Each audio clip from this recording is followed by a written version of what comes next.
So here we are for episode 2 of the Generation Y podcast. And this time we have Ahmed Elmasry, a world traveler, a well-read individual, as per my understanding, with a healthy dose of curiosity. So welcome, Ahmed, and thank you so much for being my guest. Welcome, Maria. Thanks for having me. So we've met a couple of months ago when you visited the island for a few days. And although we only keep in touch through our Instagram stories, I remember our conversations vividly. And correct me if I'm wrong, but you've lived in Canada, USA, Kuwait, and Egypt. Yeah. I've lived in the U.S., Canada, Kuwait, Egypt. I feel like you're overselling it a little bit that I'm a world traveler. I travel every now and then, but I don't think you can call it like a world traveler. But yeah, I'm a Fair enough. world traveler. In in my mind, it was like, how long did you live in each country for? All right. So Canada for about 6 years when I was younger, as a kid, or 5 years around that. And Kuwait, I moved to Kuwait after that till I was 18 years old. I moved to Egypt for university to study dentistry. I did dentistry. After I was done with dentistry, I uh, moved to the US for a little bit, for a year, and then back to Canada for not even a year. And then I moved back to Egypt, and now I'm in Egypt. But I think I'm planning on going back to the U.S. or Canada soon. So Don't give out more information. We're going to talk about that further in the episode. But you see, you've lived in so many different countries, and it's something that you don't really come across. A lot of people that had the opportunity to have such a diverse background of places that they've lived in. So in my mind, that's why I would call you a world traveler. oh, okay, okay. So If you see it that way. when I messaged you to ask you to, if you were willing to be my guest, and I told you that the subject would be regrets, you said, and I quote, sure, but it's going to be depressing because I have a lot of them. Now, I Yeah, have enough faith. that I have enough faith in both of us that we're going to deliver the subject with a healthy dose of humor. And I just wanted to ask you, when you say that you have like a ton of regrets, on a scale of 1 to 10, is it like a 6 or a 20? ooh. Sometimes it's like a 10, like, and sometimes it's just like you start like thinking about it and you realize you don't know what would have happened if things went differently. So you come back down and you think it's not that bad, right? But sometimes like you just wonder about and you think it's like really bad, like what you've done is really bad, but in reality it's not. Okay. So just to clarify that when we talk about regret, we are talking about the emotion of wishing we made a different choice in the past. And we have regret because the outcome of that choice that we made is not as favorable as we had hoped that it would be. And we run in this loop of thinking that had we chosen differently, we would have had a different outcome. And as far as regrets go, we can feel regret about so many different things. We could feel regret about the way we hurt people, kindness we didn't reciprocate, friendships we let slip away, career choices. We can admit that we were fairly dumb and made fools of ourselves in different situations like sex things, lies, saying stuff about somebody behind their back. So it's a huge range. Now, I'm gonna jump into the questions. You ready? Sure, go ahead. So, what could you have done with a bit more luck and encouragement? I don't think I needed luck. Like I don't think I was unlucky in any way. Uh I think I was like the enemy of myself for not like doing enough. So uh I think I just needed to look at things differently and not look at the negatives too much, like so much, and like focus on the negatives and whatnot, and just be a little bit more positive. And I think that would have taken me far away. I don't think I was unlucky in any way.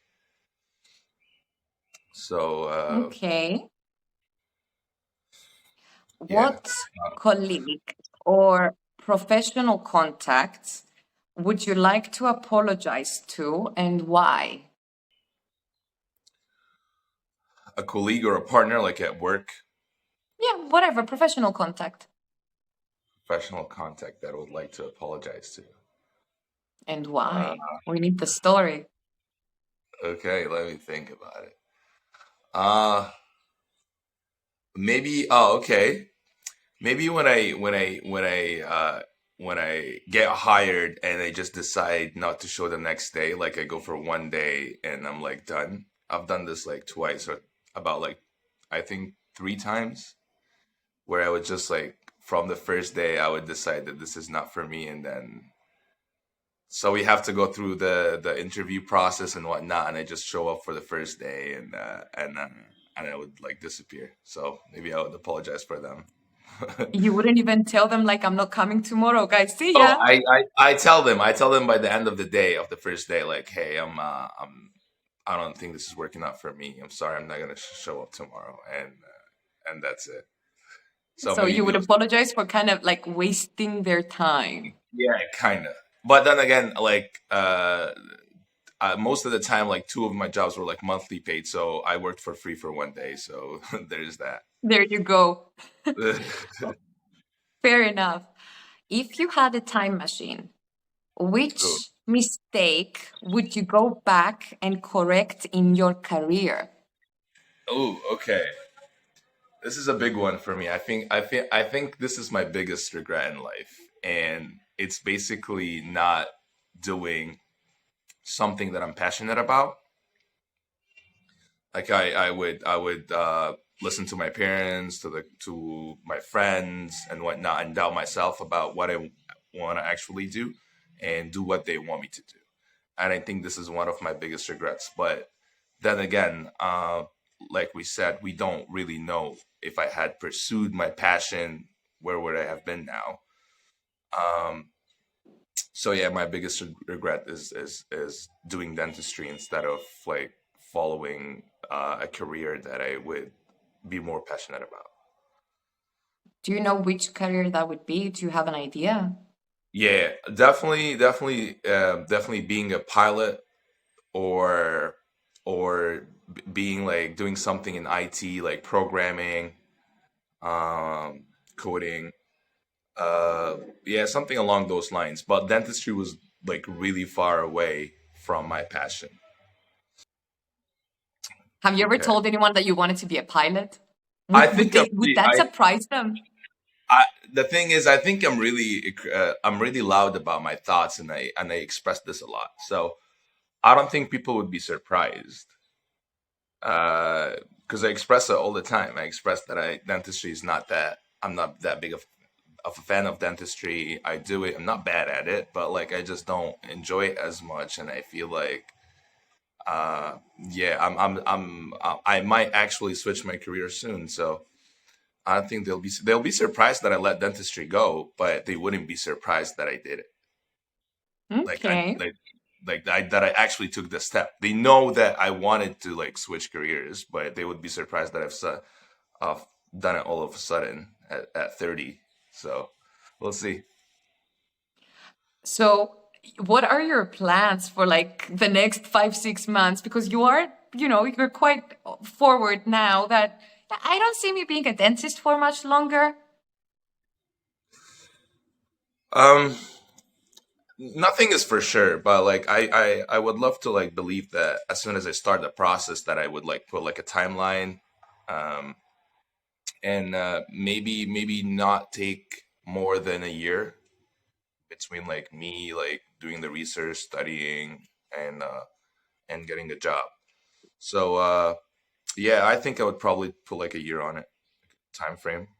You're Yeah. also thinking of packing up and, changing countries as well, aren't you?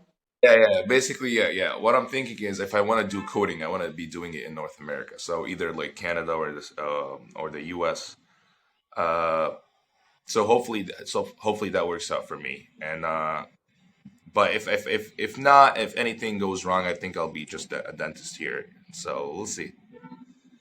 So even if shit hits the fan, we'll still have dentistry. Yeah. I think that's a Just think. lovely it's a lovely place to be at. You know, it's what I told you as well before when we spoke on the phone before, that where you are right now and like taking charge of your life and actually seeing things and the reality of your daily life and going like, maybe this isn't for me. And having the courage to first of all recognize it and then plan it even in your head. Like maybe I should just, pack up, try something else. That Yeah, on its own, it takes a lot of courage. true. And you know what, Maria? I've been thinking about this for like 6 years. So, uh, and even back then, I thought I was like, oh, it's too late. It's too late. And now that I'm 30, I feel like I'm more ready than before, uh, which is weird. So it's all in our heads, right? Like it's all in our heads if we can achieve it whenever. Yeah, it's like I said, it's easier said than done. But that's the thing about regret. It keeps you from like moving forward, and you don't want it to get to you like that. True. What Yeah. are your biggest regrets about love? My biggest regrets about love. Uh, Maybe two things. Not expressing myself enough and also trusting blindly. So I think that's the two things. So you gotta Okay. have like a good balance. If you want a healthy relationship, I think a balance is one of the keywords I would use. Yeah. What do you wish your partner, any of your partners, could forgive you for?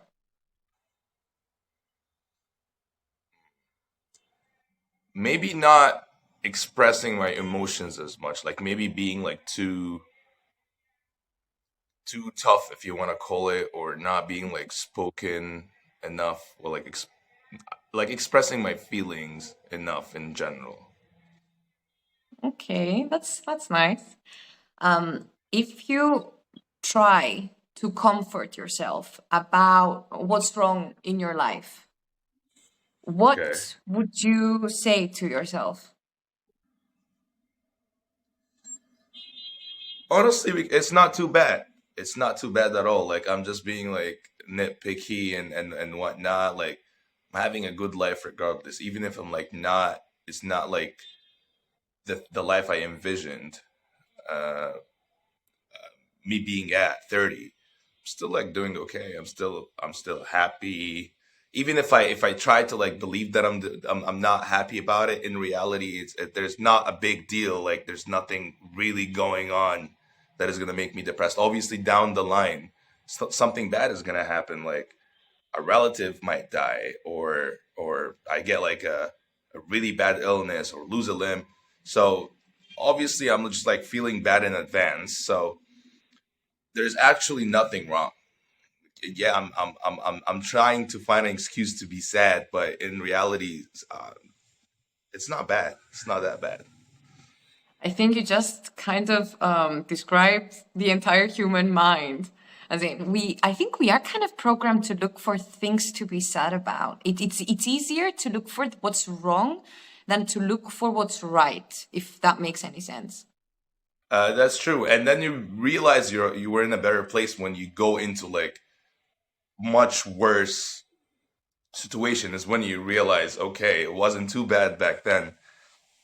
So if we can control our minds a little bit and think about the reality we're in, it's not too bad. It's not, for most of us, it's not too bad. We find excuses to like to feel depressed, and I understand, I'm not undermining depression, but this is how I see it. Like most of the time, yeah, sometimes I feel so bad, I feel incredibly bad, I don't want to get out of bed, but uh I try to fight it, and like I said, it's not too bad. Eventually one day something really horrible is going to happen, like I'm going to get old or whatever, or something really bad is going to happen, and at that time I'll have the right to feel bad, but I'll try not to feel bad in advance, like I said.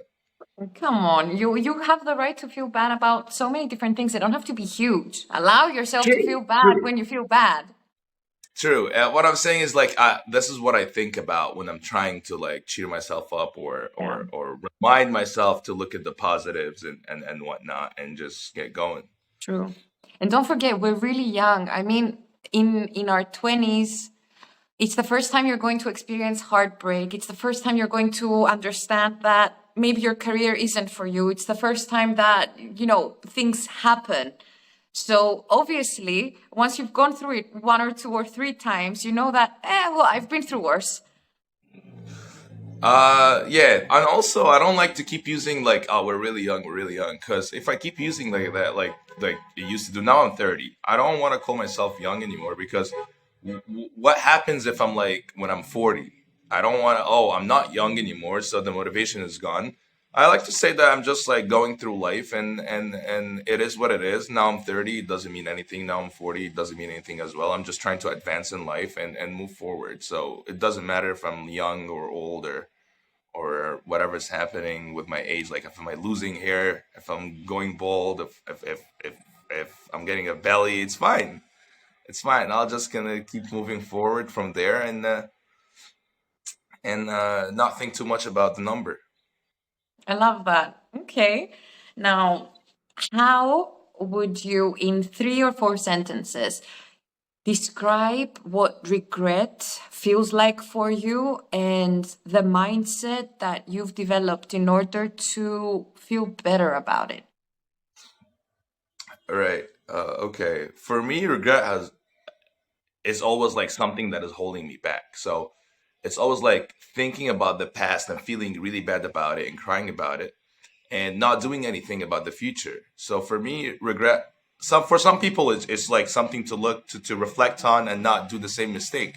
But for me, it would always like hinder me and make me like stay in where I am and not move forward. Um so yeah, I what was the other part of the question? Like regret is what is regret for me How and would you go about feeling better about it? So, regret is not a how nice yeah. emotion. You said it's something that keeps you stuck and in place. Yeah. How do you go about that? I would look at the positives from anything. Like you there's usually like something positive from the experience you've taken from like being a dentist for that long. For example, I'm gonna give you an example, like me being a dentist. I've seen a lot, I've learned a lot. If I'm gonna keep crying about it and not doing anything about it, is it's not gonna be helpful. So for me, it's just to let go, to like not feel bad about the situation and accept it and try to look at the positives. Um, and what I gained from that experience and just learn from there. But if I keep like crying about it and like and regretting without like letting go of it is where I keep like it where I stay in my place and not move forward. I love that. So you take it as a lesson. It's something for you to learn from. When I look at the positives is just when I don't feel bad about it that much anymore and just accept it and move forward.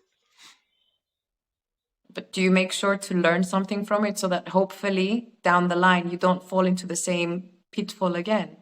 Yeah, hopefully you try to learn at least from that, of course, and not Yeah. do it again. Yeah.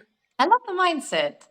The thing is, we live in modern times, okay? And a couple of hundred years ago, the choices that we had at hand were very, very limited. As in, you would grow up and you could either be a carpenter or a builder.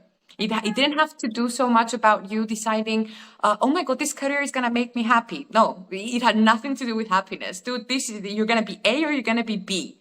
Or the person you would marry, you had like two people from your entire village, and it had nothing to do with you liking them or not. No, these are your choices.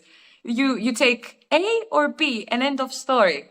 So now, where we live in this time of honestly endless possibilities and choices, would it be, how can it not be normal if you're just like a little bit conscious to not stop at times and think and rattle the cage of your life and go like, have I done everything that I wanted to do?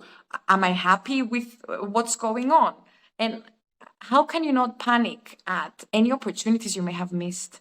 I mean, it's so normal for you to question, like, did I get everything? Did I question? Did I push through enough? Did I not move? And it also comes with this paralyzing counterpart. I mean, now you have the opportunity to move, but you might feel too scared to even like twitch your body a little bit. Now you have the opportunity to change a career, but you have no idea what might actually your true skills would be, so that you choose something that would make you happy. And I think this is the main reason of why I would feel regret sometimes, because of all of these different options and possibilities in any given situation. But at the same time, I realize that I'm human, and by default, we don't have the enough experience and enough knowledge to walk through life, with infinite wisdom and infinite kindness and infinite rightness. Of course, I'm gonna mess up. We're all gonna freaking mess up because we're human. We're going at it Yeah. blind, you know? Yeah. And I think although we may regret this or that, if you look at it from like a distance, I don't think we would have been able to choose anything else, because at the time you chose to become a dentist, and at the time that I chose to study English language, for example, that's all we knew. Like, given all the experiences that you've had, and given all the knowledge that you've built up at that very, very young age where you have to choose what you're going to be, well, that's the best you could do. That's the best you could have decided to do. And let's not forget that we spent a huge part of our lives, like early lives, and hopefully not our entire lives, pleasing others, pleasing our parents, pleasing our teachers in our choices, in who we're going to be. So what is scary for me when it comes to regret is, you know that you're going to die at some point. You don't know when. But what if all of my possibilities and like who I could have been just dies with me, and it remains untouched because I didn't have the courage to like tap into it? Like, that is my biggest fear when it comes to regrets. Yeah. I How see what you mean. how about Yeah. you? What do you fear most about regret? I'm usually scared of the future. Like, uh, Repeating it, like repeating a no, mistake. like the choice that I make now is gonna reflect on how I'm gonna feel when I'm like 60 or 50 or whatever. So I think that far ahead and be like, what if I don't get children? If I decide not to have a family, what am I gonna feel when I'm like this or that? And thinking that far ahead in advance kind of depresses me. It's just like thinking about the fact that you're gonna die one day. We as humans learn to accept that we're gonna die one day and not care about that, but we still think about other stuff in advance and feel bad about it now. Do you know that? So yeah, No, yeah, please go go ahead. on. So yeah, this is my issue with like what I feel bad about is like, oh, in a year or two this is gonna affect me. So that how I look at it is like, wait for it to affect you and feel bad. Like, yeah, you're gonna try to decide what is best for you right now. Like, you're gonna think far ahead, but like you're not gonna sit down and anticipate something bad going like happening because of your Exactly. choice. You couldn't even predict it. Like, you can never be sure about the person you're gonna marry. You can't know the outcome of the economy and how it will fluctuate 10 years from now. True. Whatever educated guess you can do for what might seem risky and harmful might be so different as to what is considered risk and harmful 10 years down the line. So you can't really, think that far ahead. You just make an educated guess, and then And then whoopsie hope for the daisy, best. we tried. Exactly. Yeah. And I think I try to see my regrets as something to learn from, so that up to a healthy point, you know, where it would protect me from falling into the same pitfalls all over again, I think that's healthy. But to keep me or to torment me, that's when I try to stop it. I know why I did what I did, and I know how much I wanted it. So I'm human. I'm gonna take control and I'm gonna go for the dangers. And I'm happy to have the courage to do it and go for it. And at the end of the day, I think what is bad about people is not that they make mistakes, because we're all gonna make mistakes. I hate it though when people refuse to acknowledge their mistakes. That's when it's sad. You know, when you see someone and you know, like, dude, you made a mistake. You can't even see it. You can't even acknowledge it. Now that's bad. Not the making the mistakes part. Yeah, I see what you mean. And by the way, from what you said before, there's this lovely poem that says, "Marry and you will regret it. Don't marry and you will still regret it. Marry or don't marry, you will regret it both." And then it goes on and it gives different examples, and then it finishes with, "Hang yourself, you will regret it. Don't hang yourself, you will still regret it. Hang yourself or don't hang yourself, you will regret it either way." That's the thing. Whatever choice you make, there's something that you will regret about it. There is no choice ever that you don't lose something. You win and you lose. Now, you try to make educated guesses about how big the win is going to be to compensate for the loss. But Yeah, exactly. Pros and cons for everything. So you need to like just focus on the positives as much as possible. you know, this is why I wanted you to be the guest that would have this subject, because I know that a lot of choices that you've made, because of the discussions that we've had, didn't feel like your own so much. So for me to see you now a couple of months later, and for me to see the difference that you've had from being that person and being the person that, you know, owns up to what he wants to do and like goes for it, it's an Yeah. amazing thing. And thank you so much for allowing me to see that part. Like and hopefully in 6 months or a year, I actually achieved that. It's still an idea now. Even if it takes you 5 years, the point is that you're taking ownership. You're going for it. Yeah, true. All right. So thank you so much. And if you are moving anytime soon, you do let me know. Otherwise, I'll just visit you in Egypt. But you do have to give me a tour. You promised. I promised you. Just come here and I'll take care of you. Yay. Thank you so much, honestly, for your time and for being guest number 2. It means a lot to me because I would not be able to do this without you. You're welcome. Thanks for having me, Maria. Thank you.